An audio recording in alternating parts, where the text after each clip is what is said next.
Many people ask me, after the age of 40, if there is an action, without equipment, hurting knees, or 场地, that can make people feel refreshed like pressing the reset button. My answer is only one, hip bridge. Yes, it's the quiet looking, that lies on the ground and pushes up the hips. When you're over 40, it is no longer just a butt exercise, but the master switch of your body's energy system. It's the forgotten second heart of the human body.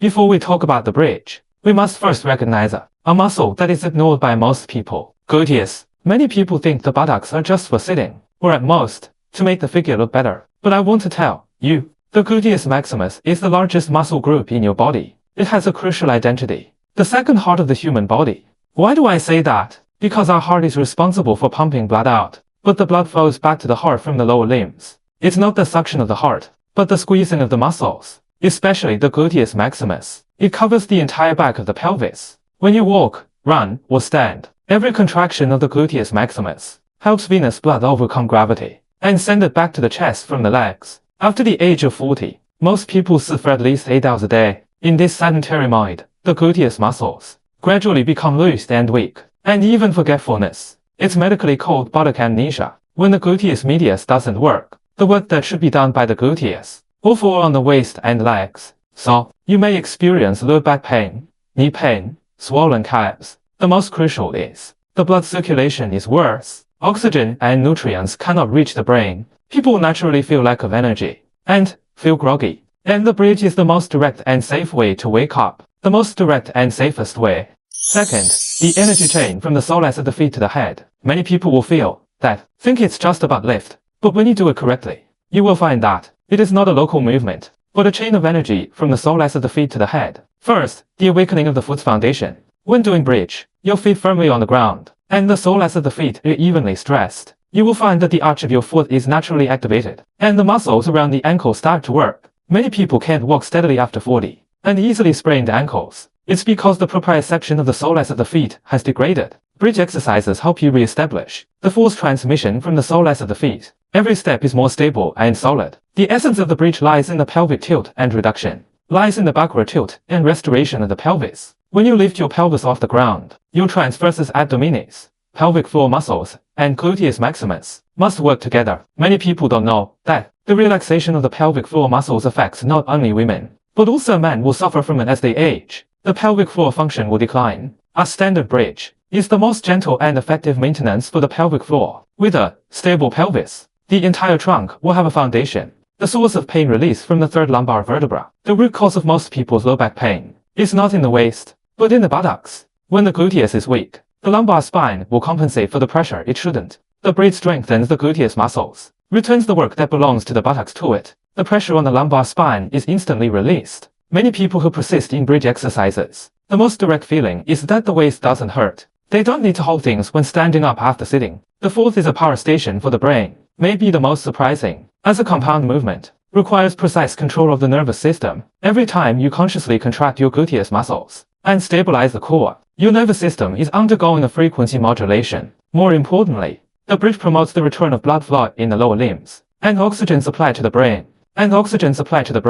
The brain fog at 3 o'clock in the afternoon will be reduced. Many people report that, after doing hip bridges, their sleep quality improved, and more energy during the day. It's like changing a battery. Not only energy, the whole body transformation brought by the bridge. If you think hip bridges can only improve your waist and energy, you still underestimate it. After the age of 40, hip bridges is a systematic upgrade from the inside out. First, it's a shock absorber for the knees. Knee pain is one of the most common problems after 40. Many people think it's a problem with the knee itself, but the root cause is often in the buttocks. Gluteus maximus is the shock absorber at the lower limbs. When you walk or go upstairs and downstairs, if the gluteus muscles are weak, all the impact will be directly transmitted to the knee. After strengthening the gluteus muscles with hip bridges, many people's knee pain will heal without medicine. It's not a mystery. It's biomechanics. Second, the invisible correction of posture. People who sit for long, the pelvis will tilt forward, lumbar curvature increases, and protruding abdomen, forming a typical mom butt or beer belly. By strengthening the gluteus and hamstrings, can effectively correct anterior pelvic tilt, and bring the pelvis back to neutral position.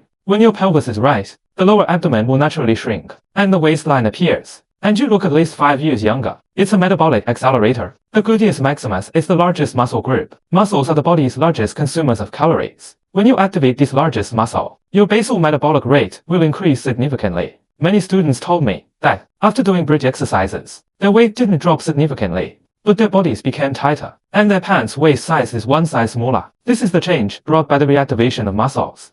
Fourth, how to start the advanced bridge from scratch. I know that when you say this, many people will think, I can do the bridge. Isn't it just lying on the ground and pushing up? But I want to tell you that 90% of people's bridges are ineffective. The bridge uses the waist, or neck is too long, or they can feel the buttocks muscles contracting. Here I will give you a setup. A hip bridge advanced program designed for people over 40. Each step helps you do the movement correctly. The first stage is the activation period, the first to second week. The goal of this stage is not to do many reps, but to find where the tension is stored. Lie on your back with knees bent, with feet hip width apart, with soles of feet firmly on the ground, with heels about the length of a palm from the buttocks. Place your hands on both sides of your body, palm facing down, chin slightly tucked. Tighten your core. First, tilt your pelvis backward. Imagine rolling your coccyx towards the ceiling, and keep your waist close to the ground. On this basis, use the power of your buttocks to lift the pelvis up until the shoulders, hips, and knees are in a straight line.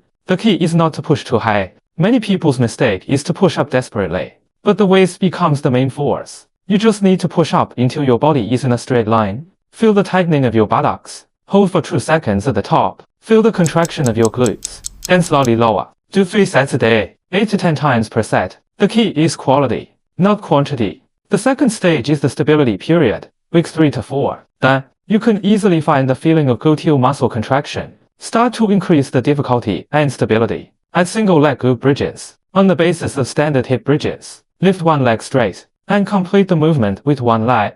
This can greatly strengthen the stability of the pelvis, and activates more deep muscles. Add isometric contractions. Hold for 30 seconds at the top. Feel the continuous burning sensation of your glutes. Do 3 sets a day, 12 to 15 times per set, 8 times on each side. In the third stage, the 5th week of the strengthening period, when you can easily complete 20 standard hip bridges, start to add weights and variations. For weighted hip bridges, place dumbbells or sandbags on your hips, and push up with the strength of your buttocks. Start with light weights and gradually increase. Add pulse hip bridges. Do small up and down pulses at the top, 1 to 2 centimeters each time, for 10 to 15 times. Exhaust your gluteus maximus completely. Do 3 to 4 sets a day, with 12 to 15 repetitions per set. Light or pulse 3 rounds. Here are some key reminders. Breathing is the key. Exhale when you push up, and inhale when lowering. Never hold your breath. Holding your breath can cause blood pressure to rise. Keep your chin slightly tucked in when doing bridge. Will unconsciously tilt their heads up, which puts pressure on the cervical spine. Always keep your chin slightly tucked. Imagine an orange between your chin and chest. Don't arch your back. If you feel sore in your waist at the top, it means you are too high. Lower the amplitude. Focus on your buttocks. Movements should be slow, but not wrong. A slow and well-controlled bridge is 100 times more effective than 10 bridges. Make the bridge your energy switch for the rest of your life. From today on, give yourself 15 minutes every night before bed. Lie down, feet firmly on the ground, pelvic rolling. Use your buttocks to push your body up. Feel that long sleeping muscle. And wake up, burn, and strengthen under your wake up.